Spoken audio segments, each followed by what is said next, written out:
Женщина, которая поет. Урыс эстрадасының бөек җырчысы Алла Пугачева турында әнә шулай дип әйтәләр. Бу сүзләрне ишетү белән минем исә күз алдына татар җыр сәнгатенең бөек җырчысы, легендар җырчыбыз, Татарстанның халык артисты Хәмдүнә Тимергалиева килеп баса.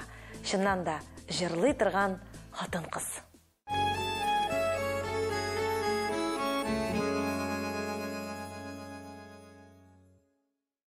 Исәнмесез, Хәмдүнә апа? Исәнмесез. Хәмдүнә апа дип әйтәм сезгә. Ни өчен апа дип әйтәм? Ханым дип эндәшсәм дә була. Без бәләкәй чактан ук без Казан телевидениесен караганда, кечкенәдән үк менә шулай карап, тыңлап, үскәч ничектер бер якын апа кебек. Мин хәтерлим шундый бер вакыйганы. Сез җырлый башладыгыз да, әни әйтә, Хәмдүнә Тимергалиева дип, әни әйтә инде. Мәйтә, әни син аны беләсеңме дип, әни әйтә, беләм дип. Мәйтә, без аңа кашын кунакка барабыз дип сораганым хәтердә. Бәләкәй идем әле. Имеш, әни белгәч инде без инде аңа кунакка барырга тиешбез Казанга шәһәргә.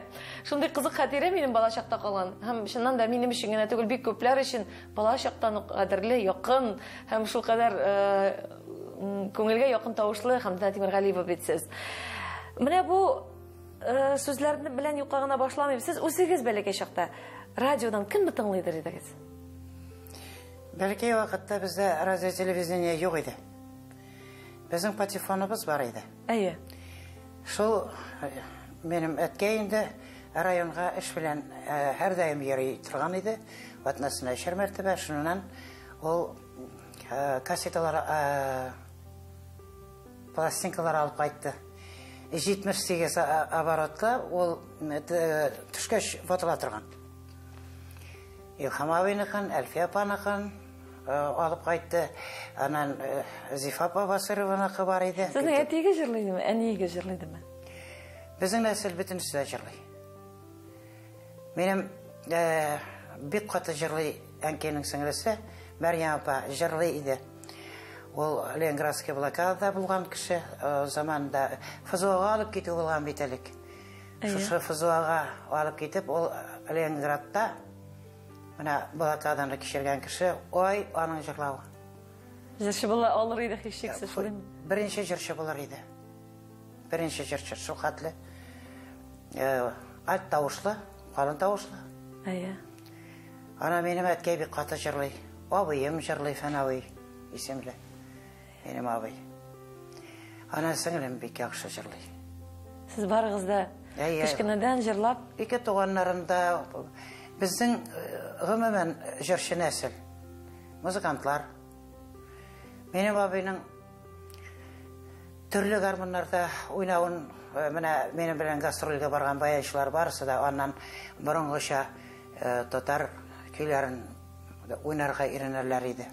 Чөнки минем абый элеккегә 39 елга бит инде ул. Әйе. Элеккегә көйләрне ул теге борынгыча матур итеп уйный.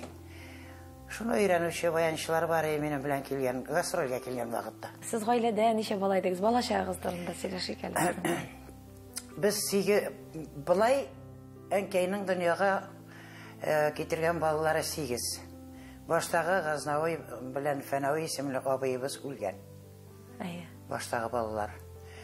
Былай инде без үстек, 5 кыз, 1 малай. Мин 5нче бала. Мин әткәй янында үстем. Әйтсәм, әткәйнең арбасы белән чанасында үстем дисәм, ялгыш булмас. Бар балам, шуны эшлә, бар балам, ат алып кайт. Бар балам, атны җик, барысы минем тарафтан эшләнә иде. Малай урынына әткәй мине йөртте. Ул ишле гаиләдә бит барыбер дә ул берсе карап үсәләр бит инде балалар. Зурраклар кичкенәсен карый, әтиен иштә шулай бит инде. Әткәй килер колхоз эшендә, кайда без инде өелешеп шунда бөтен бала-чага җыелышып ята идек инде. Ана кир бала-чага арасында азгышта була, бергәләшү дә була, барысы да үткән инде. Ул һәрбер гаиләдә шулайдыр дип уйлыйм мин. Әлбәттә шулай. Менә бу кечкенә генә авылда, ишле гаиләдә туып үскән кыз баланың җырга мәхәббәте. Сез ничә яшьтән җырлыйсыз? Менә нәрсә белән сезне, нәрсә алып килде сезне зур сәхнәгә, музыка училищесына? Кайдан менә барырга карар кылдыгыз? Үземне белгәннән башлап җырлыйм. Әнкәй дә көйләрне ди барысында дөрес итеп җырлыйдыр ең. Сүзләрен белмидер ең, авызыңа нәрсә килә, шуны әйтеп җырлыйдыр ең. Әнкәй. Җырга моңа гаиләдә әйтик менә ел сайын әткәй кунак җыя торган иде. Кунак җыйган вакытта элекеге табыннарда бит гел җыр моң белән үтә. Матур итеп. Ат белән киләләр. Әллә ничә гаилә килә, күршеләрдә дә йоклыйлар. Шул елларны инде без урманда пешәне әзерли торган идек. Быел кунак җыя, пешәнне күпәйтеп эшләргә кирәк дип әткәй пешән эшләтәдер. Шул хәтердә калган. Мин 10-нчы сыйныфны укып беткәч, монда Уфага, Высоковольтный урамында УПМ-РФ ПМТ-5 автомат телефоннар станциясы эшли торган трестның организациясы шунда иде. Анда минем идапам эшләде. Анда Лилия апам да эшләде, мин дә эшләдем. Династия Тимергалиева дип йөртәләр иде. Миңа катнашырга туры килде. Идапамның куласында өйрәнчек булып.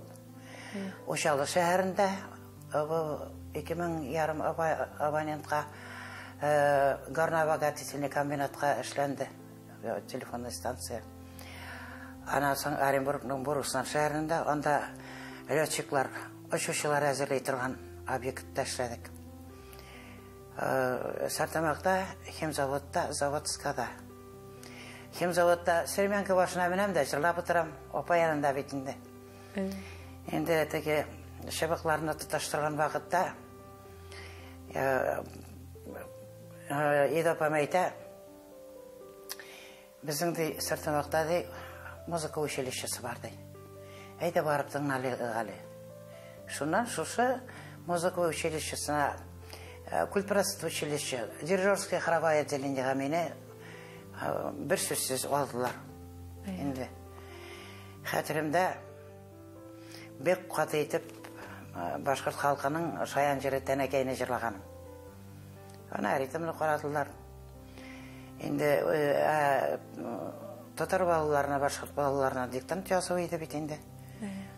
История, бик история белән кызыксынам бала вакыттан ук. Анда миңа Курская дуга эләкте. Нәгә? Билетима. Теге икенче бөтен дөнья сугышының теге коренной переломы. Шул тема эләкте. Экзаменнарны тапшырып, менә шунда укыдым.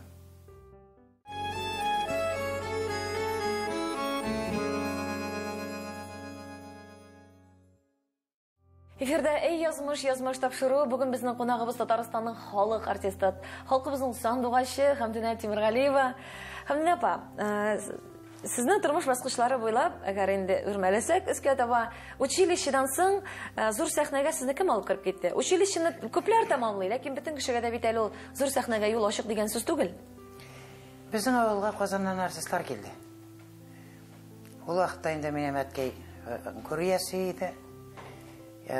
Бик күп балкыртлар асырый идек, мин корт карап ята идем. Әби Сәйд Гали абзыйларның йорты шушымы дип Ильяс абый эндәште инде, шушы мин әйтәм. Күзе корт күзлеген салгач инде мин аптырап карап торалар, әби дип эндәштеләр инде. Мин корт карап йөридер бакчада. Әткәй үлгәннән соң күп нәрсә бигрәк тә минем өстә калды инде, авылдагы эшләр. Шуннан соң алар балаларга килгәннәр. Берничә артист инде. Ильяс Якупов ансамбльдә характерны биюләр бии торган бик талантлы биюче иде. Шәйләр эштек, сөйләштек, җырлаштык. Менә җырчы кызы бар дип әйткәннәр, сез Хәмдинә булып чыгасыз инде, мин әйтәм, шушы әйтеп танышып китеп, ул чакырды Казанга, минем җырлаган ишеткәч. Киләле ди, филармониягә ди, тыңланырга ди. Сине эшкә алачаклар ди.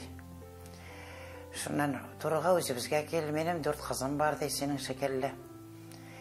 Шуннан соң мин инде авыл җирендә эш күп бит инде. Әнкәй бер үзе. Шуннан соң яңа еллар үткәч, көзләр үткәч, яңа еллар үткәч, апрель айында мен келдім филармонияға. Ильяс абиларға келдім енді.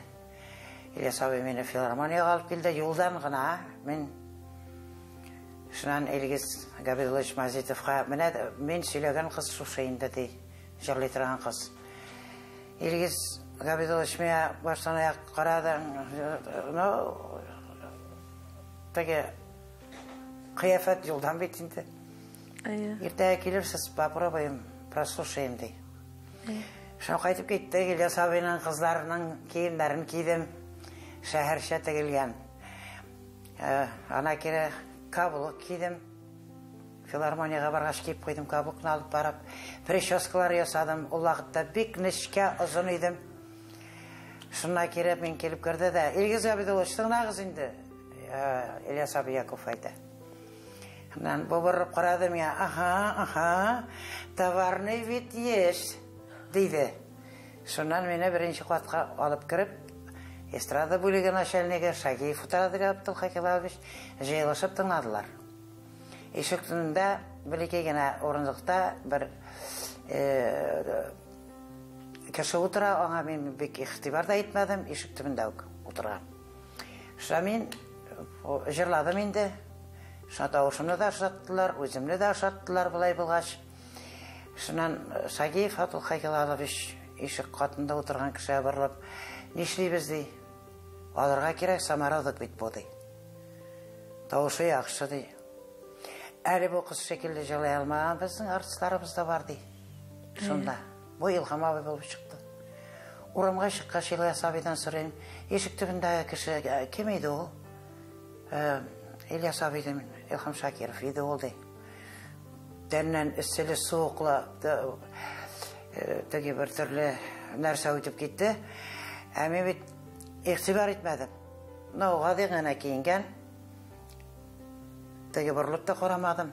Әме бет Илхам абайны сыртымықта көргенім бар еуқыған бақытта гастрольге келгеш. Ашқадар гастенциясының қаршысында скамикада отырып, газеті қорап отыра. Мен аның Илхам абай екенін біліп, Илхам абай тересінде бұталып еріп, мен ол күні оқырға да бармадым. Шылай етіп, мен әйінді көзге қатлы дейсізге де ансамбльді шаптырға тұры келдір. Şu ансамбльға бардым, ансамбльдегі қызмет қақым білгеш, менің көз маңғайға мінді. Әзмет көп ма? Қызмет қақы бітін әйік. Нешік арыстар ол ақытта шагандыр енді Құдайына рахматы. Шуңа есім кетті. Жоқ, мен айтам, мен көзге қатты қойтам әлі десем, қойттым да кеттім. Шуңа көзгені телеграмма артынан телеграмма келді. Сіз Эмил Зәләттен бригадасында ішлейшәксіз еш-жерші болып.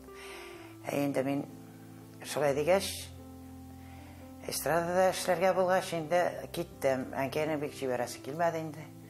Әнке мен етім ауылда қалым кетем. Шылай етіп, Қозанда 76-шы жылының 22-ші октябрында келіп ішке орнаштым. Шуна филармонияда ішлей башладым. Эмил ағай Жәләттің коллективында бек әйбәт коллектив. Эмил ағай бек интеллигентный, эрудированный кіші.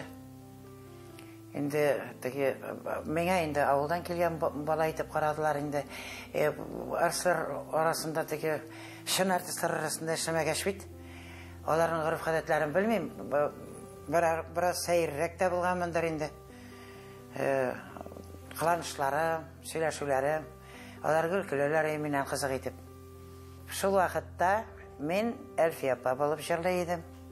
Нәфиса Василова болып жырлайдым, тағы кімдер болып жырлайдым мен. Әне үшін кімдер болып жырлайдыңыз? Олар репертуарын жырлайдым. Олардың жырларын. Біздің атақлы композиторымыз Фәрит Хатипов бір күнні. Фәрит айта, Хатипов, сен әгер де Әлфия апа тауышы білән, Нәфиса Василова тауышы білән бұлай жырлап бересің екен, сен келешекте түсіп қаласаң бір кімге керекмеше. Өр-яңы жырлар ал. Өр-яңы жырлар білән, өзіңнің репертуарың болсын дейді. Өзіңнің тауышың білән жырлап бір кішіге да шатма дейді. Менә ең нық торы ел көрсеткен шушы Фәрит Хатипов болды. Өзінің жырларын үйрете башлады. Мен аға бек рахматлы ол яқтан. Анан инде Габдулла абый Рахимкулов группасында эшләдем, яшь җырчы булып. 3 айда 10 көн Орта Азия шәһәрләрендә йөрдек. Төркмәнстан, Таҗикстан, Казакстан, Киргизия, Каракалпак. Соңыннан кайтыр алдыннан мен җирсәдем. Җирсәү дигән нәрсәне мин үземдә кичердем. Менә ишеткәнем бар ия. Җирсәү. Мин уже карай алмыйм, якты көнгә дә карай алмыйм, күзем шагыла. Еракка карап өйрәнгән бит без. Анда тау ташырасы. Гостиницадан китәбез,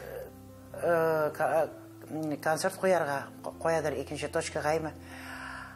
Теге тау кырыенда ясалган юллар. Булай дип аска карасаң, еракта елга ята. Алар өйрәнеп биткәннәр, шул хәтле инде автобус очты. Нидән таудан ычкынып дип уйласаң, алар өйрәнеп биткән водительләр. Тешне кысып барасың. Концерттан соң тешне кысып кайтасың. Икенче көнне авыз ачып булмый, авыз карышкан. Җыр сәнгатенә килеп кергән яшь кыз баланы ничек кабул иттеләр? Кылач яйып кабул иттеме сезне Казан? Ой, минем беренче мәртәбә мине зур концертларга катнаштырдылар опера театрында. Бу булды 77-нче ел. Мен 76-да килдем. Җәй көне булды ул. Элек җәйге сезонда бик каты концертлар эшли идек бит. Хәзерге кебек түгел. Җәйнең уртасында, июнь аенда әле опера театрында солянкада бирдәбез, бүтән артистлар катнаша. Шунда мин җырладым.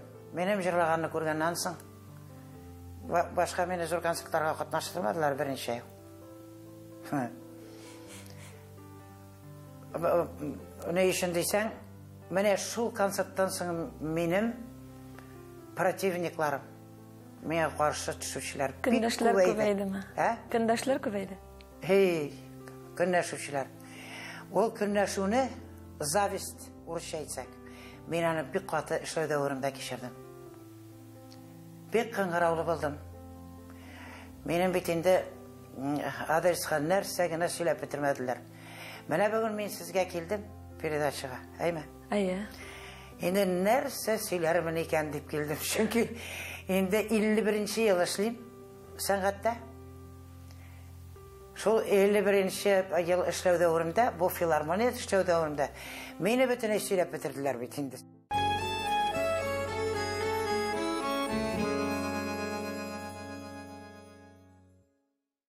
Biz инде дәвам итәбез. Хөрмәтле тамашачыларыбыз, кемнәр әле генә безгә кушылдылар. Кунагыбыз Хәмдинә апа Тимергалиева. Хәмдинә апа, сез әйтәсез, көндәшләр күп булды дисез. Сезнең яклар бар име? Бер үзегез көрәштегезме ул көндәшләр белән? Мин әйтергә кирәк, эшләү дәврендә булай әйтсәк, стой смирно, солдат шикелле яшәдем. Ни өчен? Бер кешегә дә үзем турында теге ризык бирмәдем. Үземне шиметергә. Анасын арслар арасына кушылып сөйләшмәдем бер кашында. Бу сөйләшмәү минем электән балачактан калган. Минем әткәй бит атырга сүз ителгән кеше заманында. Үзен үзе коткарып калган кеше. Теге Сталинның күзен чыкты дип, портрет булмаган авылда да, не только авылда, әле районда булмаган. Әткәй шуның белән катылып калган. Безнең өйдә сөйләшү юк иде. Менә шушы кешеләр белән артык сөйләшмәү мине коткарып килде һәр вакыт.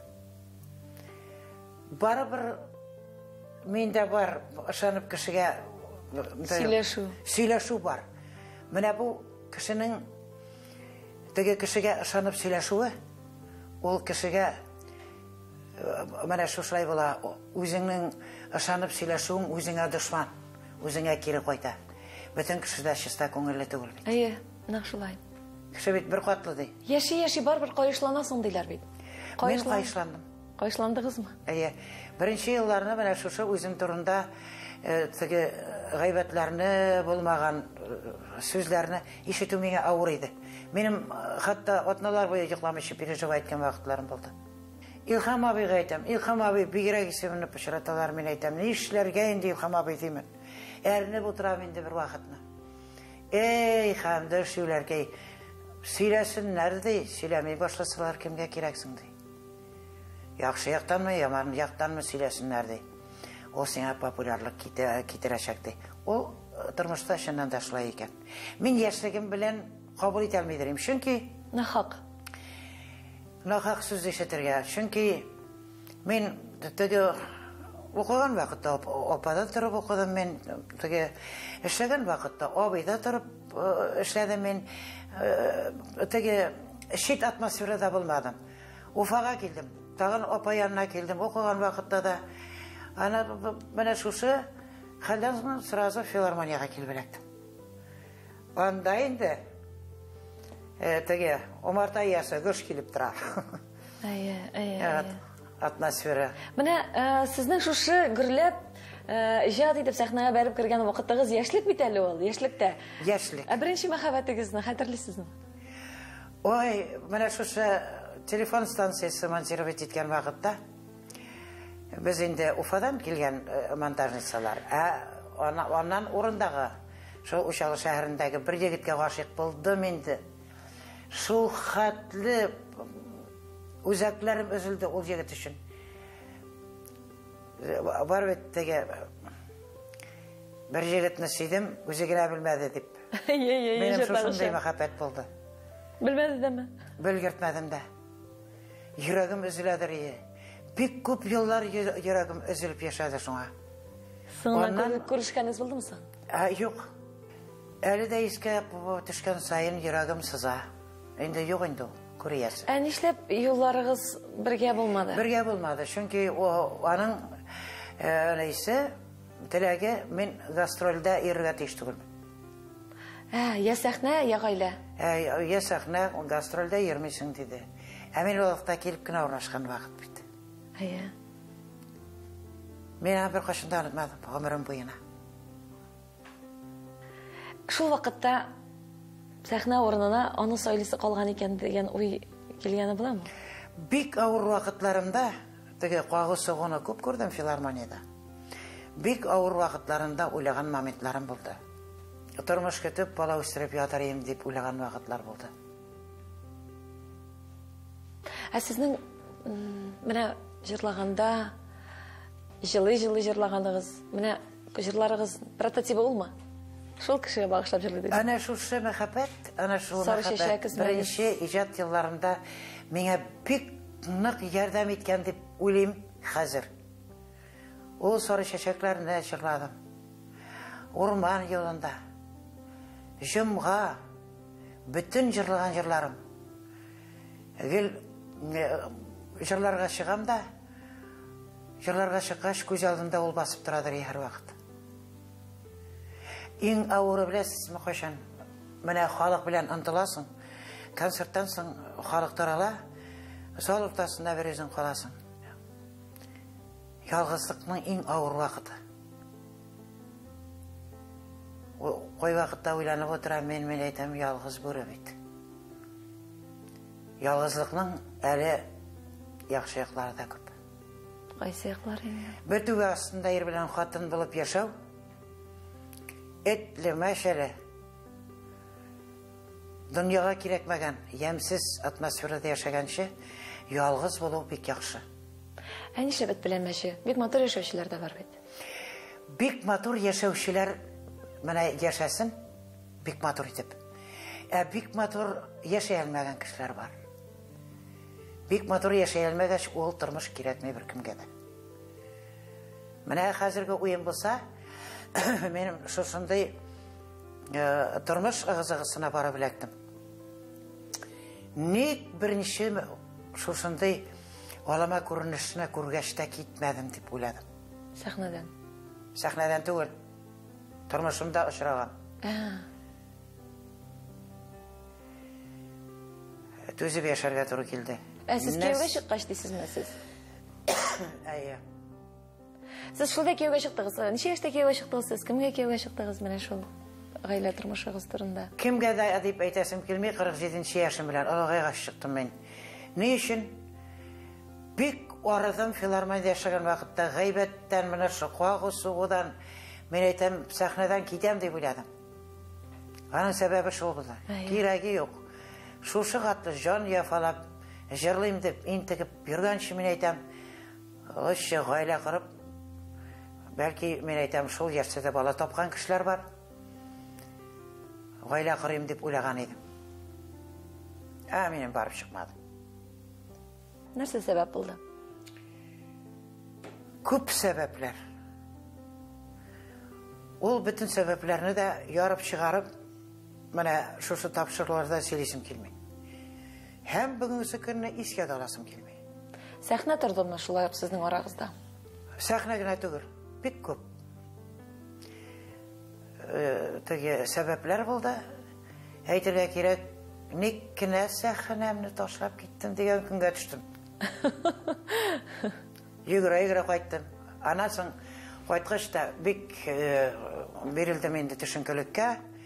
Шул вакытта Салават Фатхетдинов Хамдан апа булай идея этмә. Бу 2002 елны ул келіп, мені белән йөреп кайтады диде. Беренче концертта җырлый алырмын микән? Хатта җырлый алырмын микән дип бардым. Җырладым, Аллага шөкер, дәвам иттем, бик матур итеп гастрольләрдә йөреп кайттым. Һәм бу сезнең сәхнәдәге икенче тормышыгыз башланды инде, икенче сулышыгыз. Бөтенләй яңадан туган кебек булдым. Теге кара уйлар,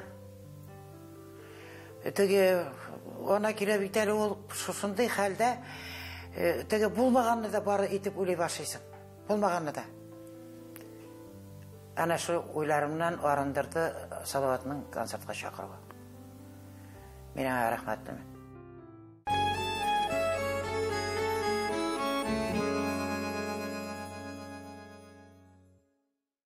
Эфирда «Эй язмыш тапшыру». Бүген безнең кунагыбыз Татарстанның халык артисты Хамдина Тимергалиева. Сезнең иҗат тормышыгызның күп өлеше филармония белән бәйле. Мен шушы филармония белән бәйле чорларда әлбәттә кызыклы хәлләр дә булган, инде сезнең инде җаныгызны кыйган кызганыч чыраклар да булган, шулай бит. Һәм шуның белән бәйле вакыйгалар турында сезнең белән сөйләшәсе килә. 87 елна, 1987 елна тарификация килде. Безгә Мәскәүдән килделәр, анда төрле төбәкләрдән киләләр вокалистлар. Шул вакытта инде безнең 5 елга үтә торган тарификациялар. Ул вакытта минем директор белән бик киерен кийде. Мөнәсәбәтләр. Марат Абдрахманович Тазетдинов белән. Шуннан соң шушы конкурска әзерлек бара опера театрында. Беренче отделениедә Газинов Фарухшы белән Зөһрә Шәрифуллина, икенче отделениедә мин эшләргә тиешмен. Комиссияга. Әлбәттә инде ул тамашачылар белән. Беренче отделение бетте, икенче отделениене башлар алдыннан сәхнә эшчесе керде дә, башлагыз диде. Мен сәхнәне ачтыра башлаган идем, Марат Абдрахманович килеп кереп, кем ачтырды, кем рөхсәт? Менә бит Хамдина Тимергалиева кушты дип. И ул менә теге яракка ибәрә торган сүзләр белән весь тетеп атты, калтырап торам. Ул момент бер кашанда онтылмый, әмма ләкин чыгып халык алдында җырлый башлагач, мен инде хәлгә килдем, калтырауларым бетте. Бик яхшы баянчы Ирек Калимов бүтән концертымны шушы алып чыкты. Музыкантларым да яңа иде. Репетировать итәргә дә шул вакыт бирелмәде миңа. Шул хәтле авыр вакытлар булды.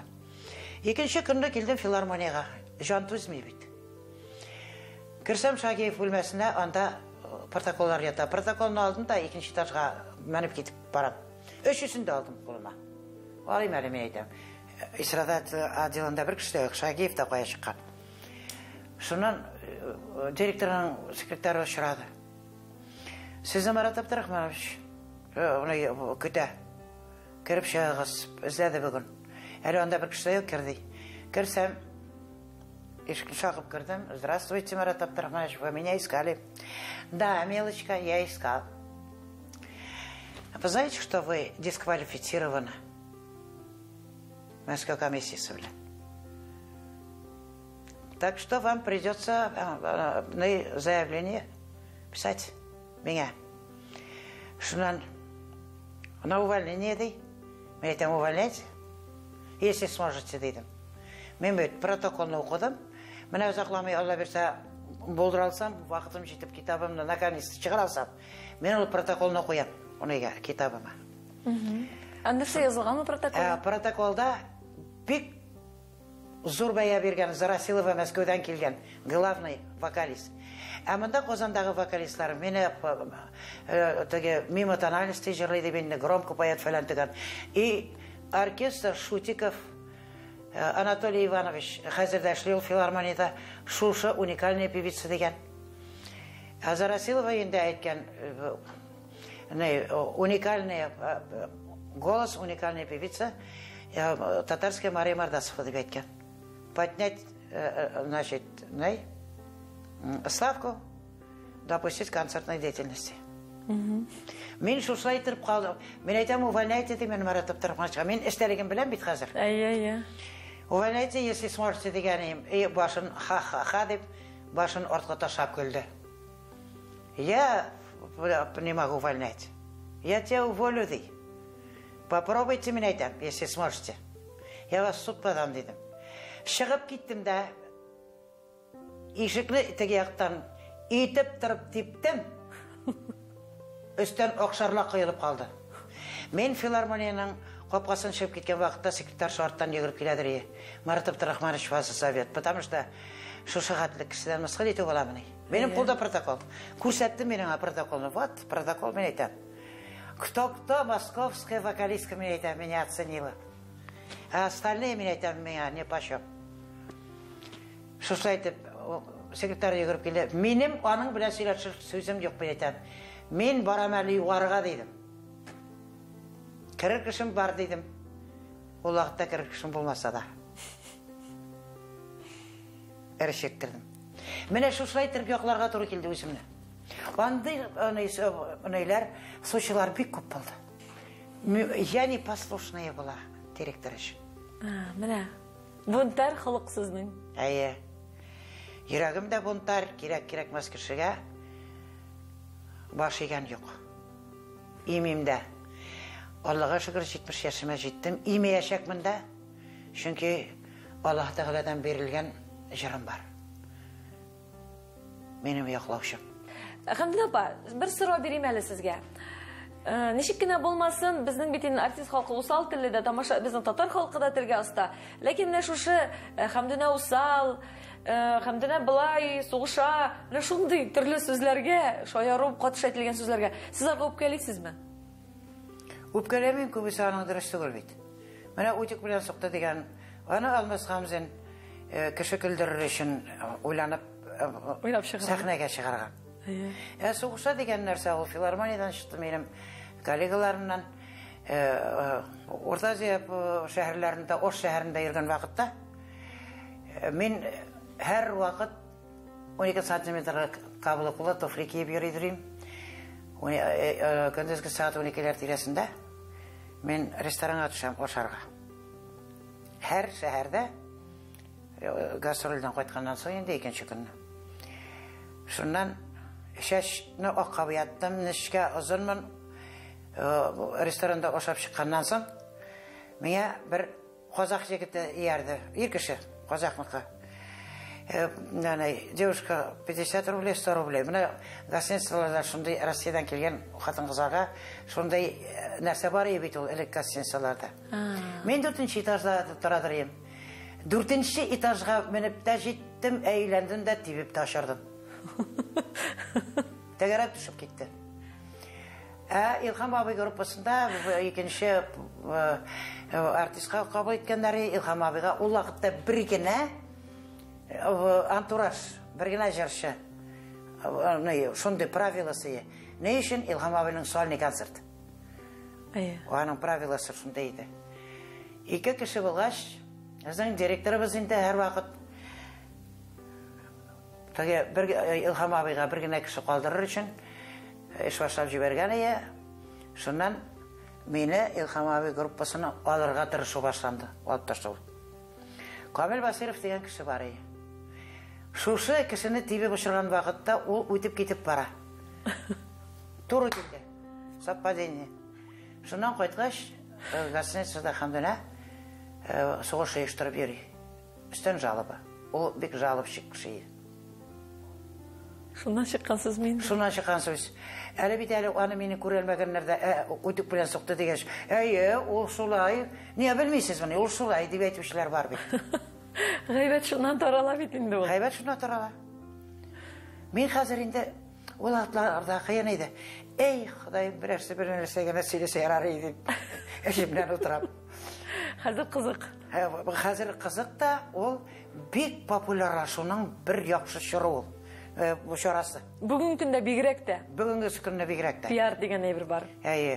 Пиарны да бит акыллы итеп пиар ясарга кирәк. Әлбәттә. Бигрәк теге тузга язмаган аңгыра пиарлар эшлиләр бит. Кеше ышанмастай.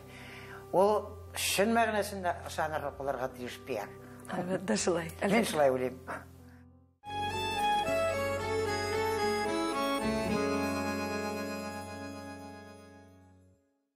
Хөрмәтле тамашачыларыбыз, кемнәр әле генә безгә кушылдылар. Кунагыбыз Хәмдинә апа Тимергалиева. Сез бүгенге көндә дә чыннан да яшьтәшләрегез белән, үзегезнең чордашларыгыз белән чагыштырганда, сез әле һаман сәхнә тотучы артистларның берсе. Бу бик сөенечле, куанычлы күренеш. Көчле рухлы булганмын. Шул хәтле җырлатмас өчен аркылы төшкән моментлар булды бит. Әнә шушы минем турыда җүнсез атмосфера тудырган артистлар алар берсе дә бүгенге көндә сәхнәдә. Кеше башыннан йөреп кеше булып булмый бит ул. Әлбәттә шулай. Үзеңә кеше булырга кирәк. Чиста күңелле булырга кирәк. Менә бик каты көнләшүдән, артистлар арасында көнләшүдән бер-берсенә аяк чалулар. Астан гына. Сен елларга башты. Астан гына. Ана ул бөтенләй кирәкмәгән нәрсә. Менә мине каягына чыгарсалар да мин Хәмдинә Тимергалиева булып чыгам. Башта чыгаралармы, концертта уртада чыгаралармы, соңгы концерт битергә чыгаралармы? Әле хәтта шушындай нәрсә бар. Концерт битергән артист иң яхшы артист дип санаучы. Теге аңгы мингә безнең артистларыбыз да юк түгел бар. Кая чыксаң да, мин бит икенче кеше булып чыкмыйм. Үзең белеп чыгасың. Үзем булып чыгам. Мин Әлфия Абзалова булып чыкмыйм. Мин Хәмдинә булып чыгам. Хәмдинә бит мин. Менә шушы нәрсәнең аермасын аяк акыл белән уйлый белмәгән артистлар әлбәттә инде начар атмосфера тудыра артистлар арасында. Әлбәттә, менә бу әйбер бар инде ул. Электән үк килә торган әйбер. Менә шулай да хәзер әйтик бит инде, менә берәм югалалар, китеп баралар дип. Илһам абыйлар, Әлфия апалар киткәч, сез менә күңелегездә менә шу юксын усагыны бармы аларның хәзер? Беләсезме нәрсә? Теге мен балкыртлар караган кеше бит. Балкыртының иң беренче анасы чыгып эшлисә, оят уза. Илһам абый белән Әлфия апа киткәннән соң безнең сәнгатебез атасыз, анасыз калган кебек хис иттем. Менә Илһам абый белән мин бит бер коллективта эшләгән кеше, аның группасында эшләгән кеше. Әлфия апа белән һәр даим очрашып, концертларда очрашып тордык. Менә бер сүзләргә караганда, ишеткән сүзләргә, башта сезне Әлфия апа кабул итмәгән дигән сүзләр бар. Шуннан да шулаймы? Ул әйтергә кирәк, бәлки булгандыр инде. Ул табигый хәл. Әлфия апа өлкән яшьтә мин килгән вакытта, мин яшь. Бу табигый хәл. Әгәр дә шулай булган икән, шын мәгънәсендә аны инде бер төрле дә гаепләп булмый. Юк, инде гаепләп түгел, менә факт буларак кына әйтәм инде. Ләкин тора бара бит, сез дуслар буларак ул сезне бит инде яратып сөйләде. Әлфия апа мине һәр вакыт зурлап сөйләде. Мин Казан шәһәрендә иң беренче бенефис эшләгән кеше бит. Миңа хәтле бер кеше дә үткәрмәгән. Шул бенефистә Әлфия апа килеп миңа бик зур бәя бирде. Хәмдүш, син бит сәхнәдә Алиһә диде. Ул минем бөтен язмаларымда бар. Әлфия апаның бу сүзләре. Илһам абый гомумән мине бик яратты. Мине теге авыл кешесе буларак та яратты, җырчы буларак та яратты. Һәм хатта хатын-кыз буларак та яратты. Илһам абый мине бик каты яратты. Менә бу турыда бер дә әле тамашачылар да ишеткәне булмагандыр. Юк. Күзе төшеп йөрдеме сезгә? Илһам абый менә хәзерге вакытта мен инде Илһам абый кеткеннен соң ойлап отырам. Аның бик миңа қарата шундай үміті бар еді. Илхам абай, мен айтам, мен яш бит, сен қарт дедім менің араға. Үпкелемеді ме? Илхам абай үпкелей тұрған кіші түгіл бит ол. Біздің арада сөйлесу болды. Ол тұрда. Шулай ма? Әміне Илхам абай кеткеннен соң ойлап отырам, шуңа ішімде, жүрегімде нендейдір үкіну бар. Нендей үкіну? Міне шу Илхам абайның шол сөздерін қабыл етмәйінгі. Біз бик матур пара болған болар едік, екі жыршы. Нендей жыршы әлі ол? Әйе. Әбәтті шулай. Нендей сөйлеші болған сіздің арағызда? Теге Илхам абай өлгеннен соң бұл сөзін айту дұрыс болар ма екен енді ол? Нағана білушілер бар. Біздің білен шағын кісілер білен. Илхам абай тақдим есады олмия. Өз уақытында. Бұл дұрыс қал, маның шын дұрысын білуші кісілер бар, есенлер. Әйе. Сіз енді кері қоқтығыз, енді яш айырмасын? Кері қоғығына түгіл, мен яш едім ол уақытта. Анасың ол уақытта бет енді мен тігі кішіні шаратқан едім. Жүректе орын Менің жоқ. жүрегімде ол еді.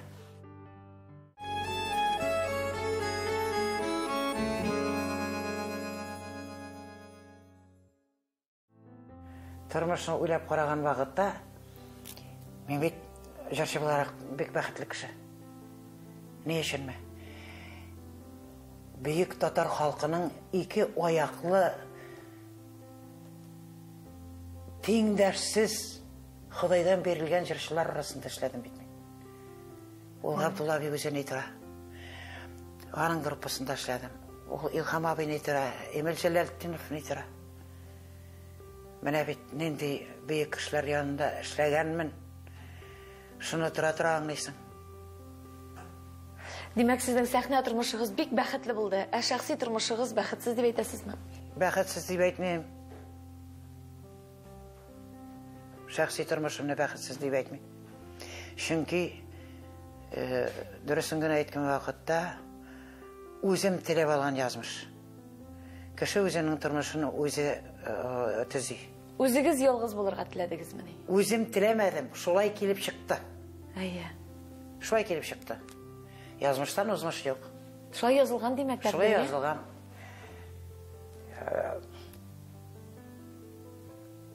Мен yaratkan beni yaratmadı. Meni yaratkanlarını ben yaratmadım. Şulay kelip çığa bitinde. Men yaratkan, men sevmegen meni üzülüp siye, men yaratkan meni yaratmay. Ayye dipnin sizlerince aytkanda. Onun karakterim, etki yanında üskenge kuram eken benim karakterimde yalğızıрақ. Мен мына үйде бір өзім, мен тыныш, сол ялғызлықны яратамын. Сіз аңа көніккенсіздір бәлкім? Бәлки көніккенміндір. Онан соң бұл гастроллер білен тұрмышқа шығу деген нәрсе ол бик проблемна вопрос. Не үшін дейсің, әлік бит кварталға шеп кетіп, 51 концерт шлейбіз. Міне Ғабдулла білен 3 айда 10 күн жырлап қайттым. Оғадай еркіші күтіп тұрам. Шулай. Оғадай қатын керек мен. Оғадай кішілерге үйде қатын керек. Өзі біздің арада, менім дәуірде, мен шығарлық, мен тұтып алырлық. Тең болырдай. Кандидатуры тапмадым. Ярлар болмады ма? Тең болырдай. Бәлки болғандар енді ол.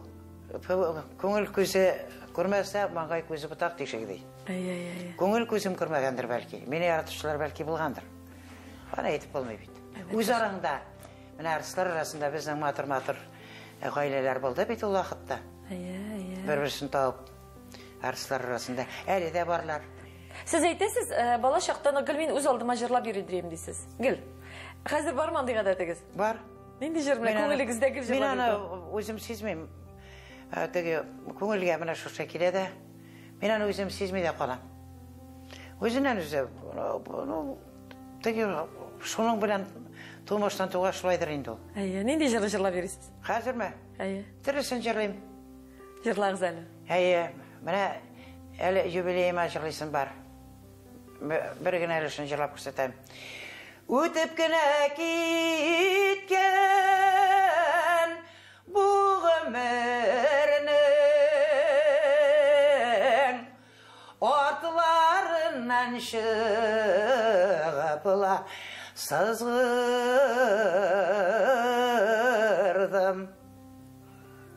Сіздің мені тыңлайсың, бүгінгі күнде фонограммалар білен зыңлап тұрған эстрадында янашасында мені тұтып, жеңел генә иттереп, шундай иттереп жырлай алуға субханалла, бик зор соқланы тудыра. Ғұмырымда фонограммаға ауыз ашмаған кіші мен. Шулай ма? Ғұмырымда. Афарин. Афарин. Афарин, мені шыннан да ауыз тұтырып әйте аласыз бұл тұрда. Бүгінгі күнде бетәл ұлғырлық болып яңғырай. Мені нәрсесі қызығаның.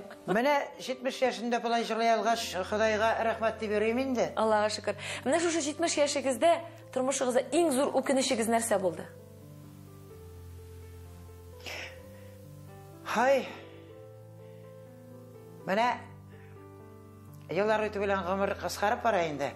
Шушы қалған ғұмырымда жырлайсы жырларымны жырлап бітірсем ярар. Ансы тілек, өкініш, мені шушы шуны ішлемедім деген өкініш. Өкініш ме? Әйе. Өкінішлерім көп сіңірім. Соғыштан соң біз қатын қыз ұшушылар киносын қарайдырайық бейді. Соғыш вақытындағы. Менің бек қаты ұшушы боласым келді. Летчица. Анасын телевидениеда балериналарын көргеш, балерина боласым келді. Ойлап отырам, бәлки мен айтам, шуларының бірсі болар, мен шәһәрдә өскен болсам. Болар едіңіз, әншләп юқ. Сіздің рухи яқтан іштен күшлі кіші бетсіз. Міне, қойсыр вақытта өкінген көбі кетем. Ай. Шуларға. Деп. Олай деп ойласаң, өкінем деп ойласаң, бұл тұрмышымда татар халқының алдында башымны ием, халық мені жыршы боларақ яқшы қабыл етті. Өкінерге ұят боларға дейш деп ойлайым. Бір ойлағанда. Әлбәтті шулай. Нақ шулай. Ең зор юғалтуығыз міне бұл тұрмышта? Ең зор юғалтуым ма? Бірінші мәхаббетімні юғалту. Хаман сіздің әрінеті шулай ма? Көңілін әрінеті нешләп шушындай іш ішләдім екен деп ойлаған уақытларым бар. Мен әлі сөйлешіп отырабыз сіздің білен. Әлі де көз алдында шылай. Мен аңардан ойым білен бір қошында ойырылып ешімәдім кел ойымда болды. Бірінші мәхаббетіне жырлағанда демек сіз аны гіл өз алына кетіргенсіз енді? Гіл мәхаббет тұрында жырлаған вақытта мен соңғы сүйуіне жырладым мен. Гіл шуны көз алдына кетіріп жырлайды. Мен әр бір жырымны аны көз алдына кетіріп жырлайды. Міне, соңғы елларына мен салауат қонақ етіп шақырғаш, Альфред Якшымбетов білен Рүстем Закуан сөздеріне бек өжірлары жат етті. Кіші ярата тұрған. Ол жырларына қойсын ғана тұтып алып жырласында халық ярата. Нығытып қабыл ете.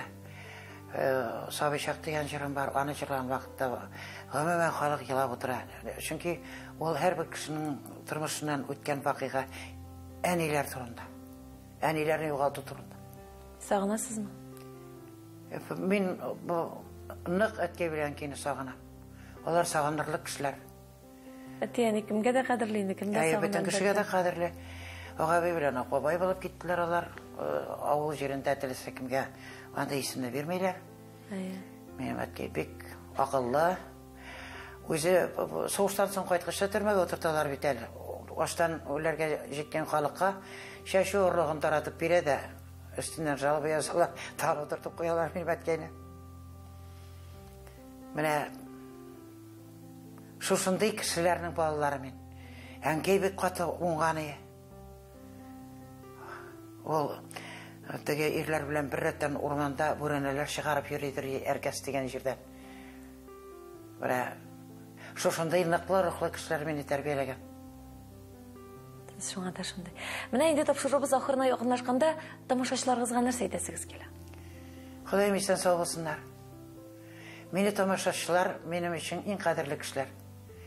Мине бит халык үстерде. Менә шушы тормышта күргән ыгы-зыгы авырлыкларымны берсен дә халык кабул итмәде. Мин ничек бар шулай итеп яратты мине татар халкы. Башымны иеп рәхмәт әйтәм. Без исә инде үз чиратыбызда тамашачылар да миңа кушылыр дип уйлыйм. Сезне шушы зур юбилейгыз белән чын күңелдән котлыйбыз.